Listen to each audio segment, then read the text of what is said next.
நான் ஒரு டயர் 2 காலேஜ்ல தான் படிச்சேன். எனக்கு நெறைய சீனியர்ஸும் சரி, என் காலேஜ்லயும் சரி, நெறைய சர்டிஃபிகேஷன்ஸ் பண்ணுங்கன்னு ரெக்கமெண்ட் பண்ணாங்க.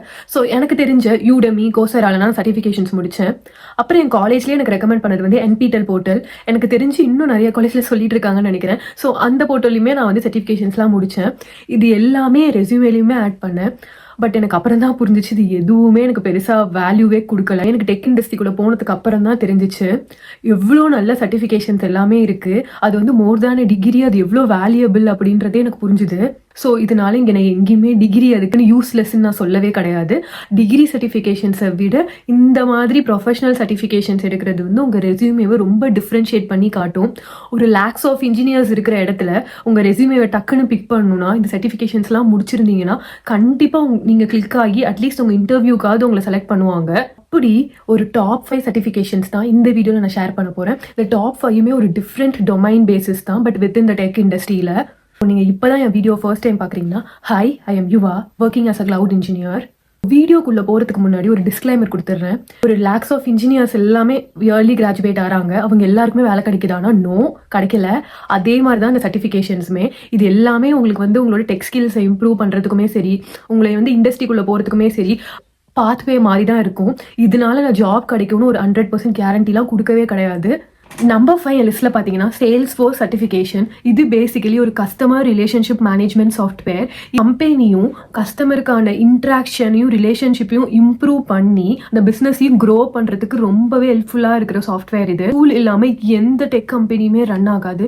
ஏன்னா கஸ்டமரோட இன்ட்ராக்ஷன்ஸ் அண்ட் கஸ்டமரோட நீட்ஸ் என்னன்னு உங்களுக்கு அண்டர்ஸ்டாண்ட் பண்ணாதான் உங்களோட ப்ராஃபிட்டை வந்து நெக்ஸ்ட் லெவலுக்கு எடுத்துகிட்டு போக முடியும். கம்பெனி வந்து கஸ்டமரோட இன்ட்ராக்ட் பண்ணுற எல்லா ஸ்டெப்ஸையுமே இது ரெக்கார்ட் பண்ணும். என்ன மாதிரினா லைக் சேல்ஸ் கால்ஸ், அப்புறம் மார்க்கெட்டிங் இமெயில்ஸ், அப்புறம் கஸ்டமர் சர்வீஸ் இன்ட்ராக்ஷன்ஸ், அந்த மாதிரி நிறைய விஷயம் என்னெல்லாம் கஸ்டமர்ஸ் கூட டீல் பண்ணுறாங்களோ அது எல்லாத்தையுமே இந்த சாஃப்ட்வேரில் நம்ம கம்ப்ளீட்டாக மேனேஜ் பண்ணி அதை வந்து செக்யூருமே பண்ணலாம். ஸோ எதனால இந்த சர்டிஃபிகேஷன்ஸ் தேவை, எதுக்கு கம்பெனி இதை ப்ரிஃபர் பண்ணுறாங்கன்னு பார்த்தோம்னா, லைக் அவங்களுக்கு பேசிக்காக ஸ்க்ராச்லேருந்து ஒரு CRM பிளாட்ஃபார்ம் பில்ட் பண்ணி அதை மெயின்டைன் பண்ணுறது வந்து ரொம்பவே எக்ஸ்பென்சிவ். ஸோ இந்த மாதிரி சாஃப்ட்வேர் அடாப்ட் பண்ணிட்டோம்னா ஒரு அட்மின்ஸ் மாதிரி அவங்க வந்து ஹையர் பண்ணி, லைக் இந்த Salesforce தெரிஞ்சவங்க good able to manage the customer data, business நீட்ஸுக்கு தகுந்த மாதிரி உங்கள் டேஷ்போர்ட்ஸ் அண்ட் ரிப்போர்ட்ஸை வந்து நீங்கள் கஸ்டமைஸ் பண்ணிக்கலாம்.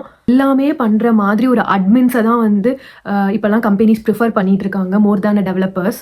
யாரெல்லாம் இந்த சர்டிஃபிகேஷன்ஸ் பண்ணலாம் அப்படின்னு கேட்டால், ஃப்ரெஷர், இல்லை எனக்கு வந்து CS பேக்ரவுண்டே இல்லை, எனக்கு வந்து கோடிங்லாம் பெருசாக இஷ்டம் இல்லை, எனக்கு இந்த மாதிரி மேனேஜிங் அண்ட் பிஸ்னஸ் ஃப்ளோவை நான் ஈஸியாக அண்டர்ஸ்டாண்ட் பண்ணிப்பேன், எனக்கு இந்த மாதிரி சேல்ஸ் அண்ட் இன்ட்ராக்ஷன் இதை மேனேஜ் பண்ணுறதுலாம் எனக்கு ரொம்ப இன்ட்ரெஸ்ட்னு நினைக்கிறவங்க எல்லாருக்குமே சூட்டபிளாக இருக்கும். அப்புறம் 4 லிஸ்ட்டில் பார்த்தீங்கன்னா Azure DevOps சர்டிஃபிகேஷன்ஸ்.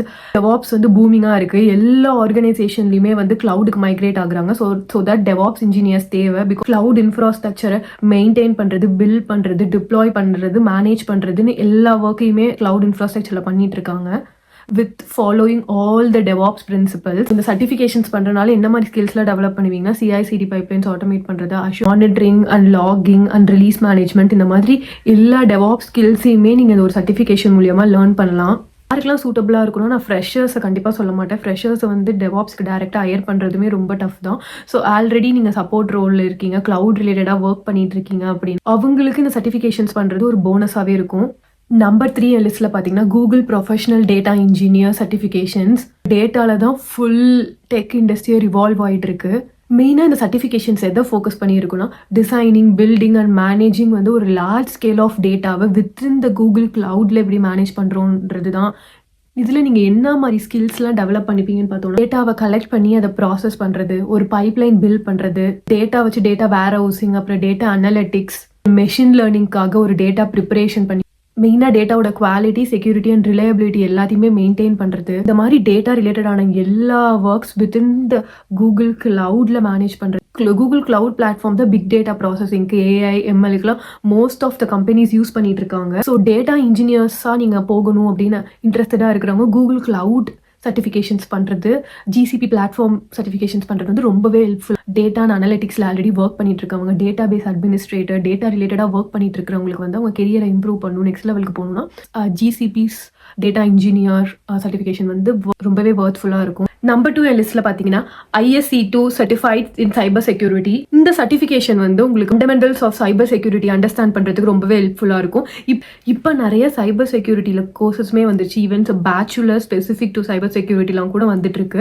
அவங்க எல்லாருமே இந்த சர்டிஃபிகேஷன்ஸ் கம்ப்ளீட் பண்ணுறது ரொம்பவே ஹெல்ப்ஃபுல்லாக இருக்கும். நல்லா ஃபோக்கஸ் பண்ணணும்னா சைபர் செக்யூரிட்டி கான்செப்ட்ஸ் எல்லாமே, பேசிக்ஸ் கான்செப்ட்ஸ் எல்லாமே, அப்புறம் threat attacks and vulnerability, security principles, network and system செக்யூரிட்டியோட பேசிக்ஸ், அப்புறம் risk management and security operations, இந்த மாதிரி செக்யூரிட்டி ரிலேட்டடாக எல்லாத்தையுமே இது வந்து இந்த ஒரு சர்டிஃபிகேஷன்ஸில் நீங்கள் லேர்ன் பண்ணிடலாம்.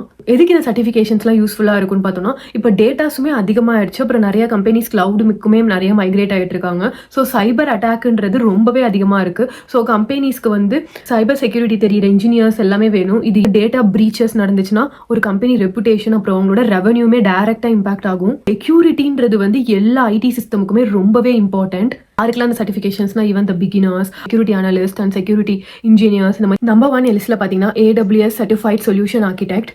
எதுக்கு இந்த சர்டிஃபிகேஷன்ஸ் அப்படின்னா, நான் ஆல்ரெடி சொன்ன மாதிரி கம்பெனிஸ் ஃபுல்லாக க்ளவுடுக்கு தான் மைக்ரேட் ஆகுறாங்க.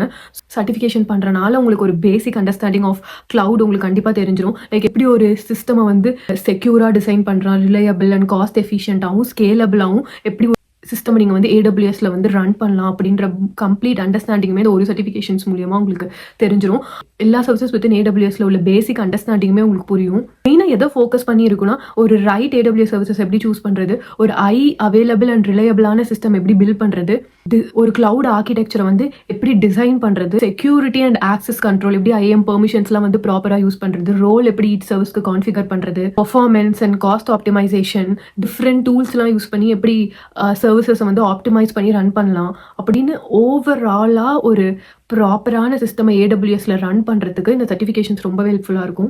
யாருக்கெல்லாம் அந்த சர்டிஃபிகேஷன்ஸ்னு பார்த்தோம்னா, ஃப்ரெஷர்ஸ் அண்ட் நான் ஆல்ரெடி வந்து AWSல ஒர்க் பண்ணிட்டு இருக்கேன், சப்போர்ட் ரோலில் இருக்கேன், இல்லை நான் வந்து front end or back end டெவலப்பர்ஸில் AWSல தான் எங்கள் சிஸ்டம் ஹோஸ்ட் பண்ணியிருக்காங்க அப்படின்ற கேட்டகரியில் வரவங்க எல்லாருமே இந்த சர்டிஃபிகேஷன்ஸ் பண்ணுறது ஒரு அடிஷ்னல் குவாலிஃபிகேஷனாக இருக்கும்.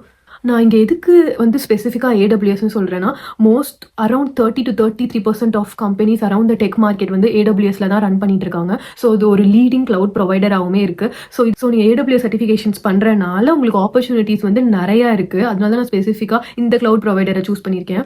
ஆல்ரெடி வந்து இந்த சர்டிஃபிகேஷன்ஸ் முடிச்சிருக்கேன். உங்களுக்கு இதுக்கான கம்ப்ளீட் ரோட் மேப் எப்படி இந்த சர்டிஃபிகேஷன் பண்ணணும்னு உங்களுக்கு வேணும்னா, கமெண்ட் ரோட் மேப் நான் கம்ப்ளீட் ஸ்டெப் பை ஸ்டெப் கைடியுமே உங்களுக்கு நான் ஷேர் பண்ணுறேன். அப்புறம் இது எனக்கு தெரிஞ்ச டாப் 5 சர்டிஃபிகேஷன்ஸில் இதில் நான் ஷேர் பண்ணியிருக்கேன். உங்களுக்கு இதில் ஏதாவது கமெண்ட்ஸ் இல்லைனா உங்களுக்கு இதில் வேறு ஏதாவது ஒப்பீனியன் இருந்தாலுமே நீங்கள் ஷேர் பண்ணுங்கள். இன்னும் நான் வேறு என்ன மாதிரி வீடியோ போடலான்றதையுமே சொல்லுங்கள். See you all on the other video. Bye.